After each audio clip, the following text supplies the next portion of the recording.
comm check. Comms working fine, Lob. Copy that, Tanaka. Spartan Buck online and ready. Spartan Vale online.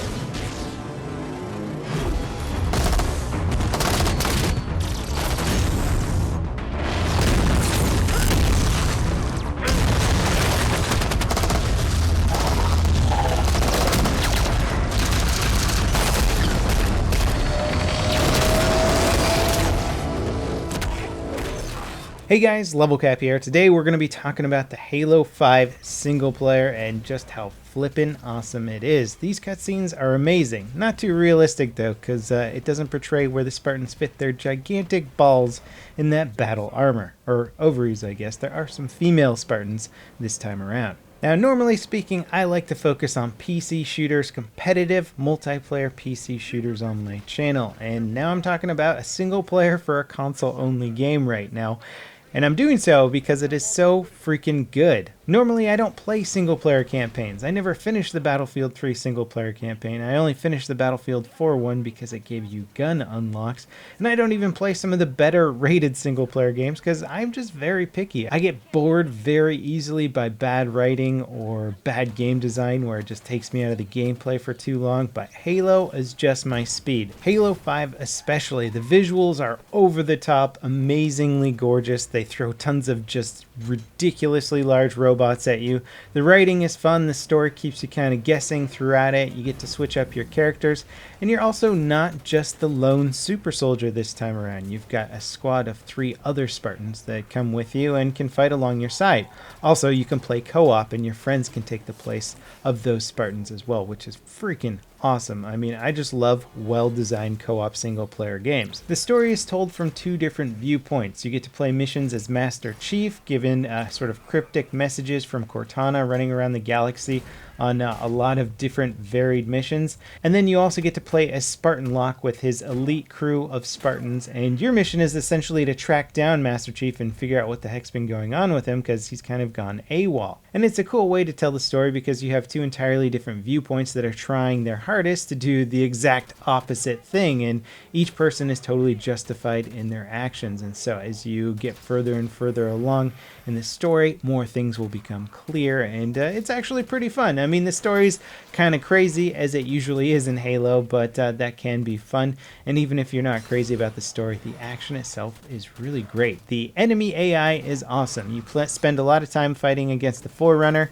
and the Covenant. The Forerunner are really cool. I just love the alien tech and their guns that you pick up. There's tons of Covenant guns, Forerunner guns, and then Terran guns as well. So you have a huge variety in your arsenal to pick from. The guns are fun.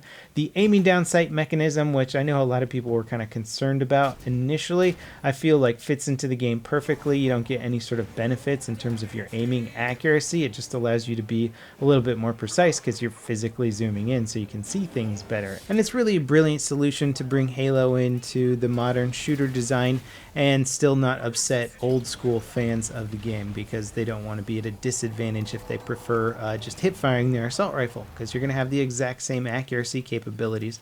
And I also don't think you get any sort of aiming down sight benefits in terms of auto aim either. So there really isn't a big point in doing it in this game, and it feels good. It works. I like it a lot. I prefer aiming down sights personally, but I understand the argument of the old school veteran players. Now, the AI in this game is really good, which is essential to have any sort of meaningful single-player experience. If they're too stupid, then you just feel like you're not really accomplishing much whenever you beat a mission. But both your friendly and enemy AI is completely capable. I was killed multiple times during the single-player, and your friendlies can actually revive you if you haven't been like vaporized or totally blown away by something. If you just got kind of knocked down or knocked out, you can actually call for backup, and the AI will run over and revive you, which is really cool. Also, the voice acting is great. Nathan Fillion plays one of the Spartans, and I just love his character, and I like that he's getting a lot of voice acting work in video games now, Destiny, and now Halo. And more importantly, the writing itself is actually good, so you can take these amazingly talented actors and voice actors and allow them to say things that don't make you cringe. The character development is good, the relationships make sense between the characters, everybody's actions make a lot of sense. You're never sitting there questioning like, why would you be doing this? I mean, it all kind of fits into the story pretty well.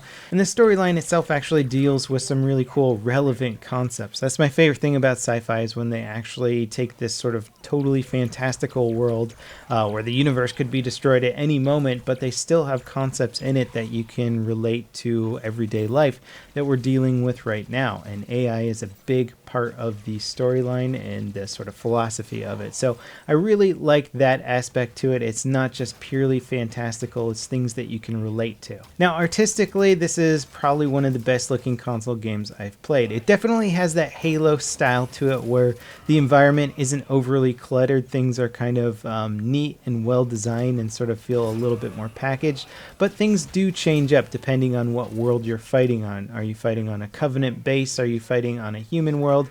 Are you fighting on a Forerunner construct? But no matter where you are, the attention to artistic detail, color composition, general just visuals in the background, everything is very impressive. Like, you could take a screen grab at any moment and it would make an incredible like painting or something. Just the contrast is over the top, and it really does justice to the Halo franchise, and I think Microsoft should be proud to consider this one of their premier titles on the Xbox One. It's about time that we had a good Halo game come out on the Xbox One.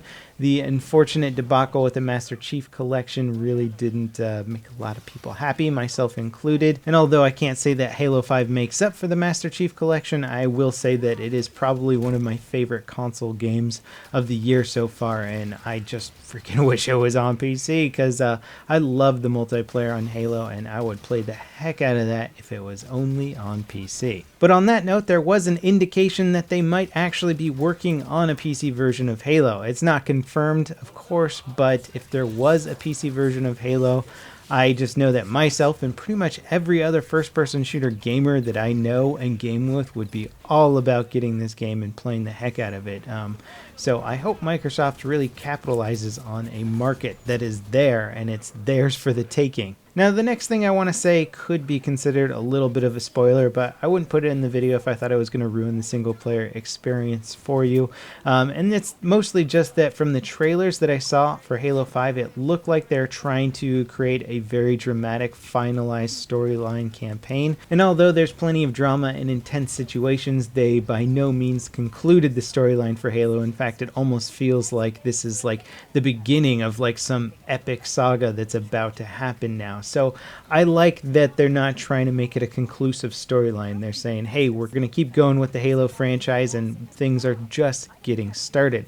Also, there's like entirely different storylines in addition to the main plot line that are going on in the background, like a Covenant civil war that they're covering a bit on, and that's really cool to watch, and you're sort of a part of it, but also not really a part of it. It's like somebody else's battle, and you kind of help at times, or you're aware of it during your missions. And I love that they have these multiple plot lines going on, and you can kind of see them setting up for something much bigger in the sequels. So to wrap things up, I'm giving the Halo 5 single player campaign the level cap 2 thumbs up, or whatever rating you would like to. I love it. I think it's great. I think it's worthy of getting an Xbox One for, at least if you have a few other titles that you're interested in. Halo 5 is an excellent game, and luckily the sales have done extremely well for it. So that means if you want to dedicate yourself to multiplayer, there's going to be plenty of people playing that for years to come, I imagine. Anyway, thanks for watching, guys. I hope you enjoyed this single player review, and I'll see you next time. This is LevelCap, signing off.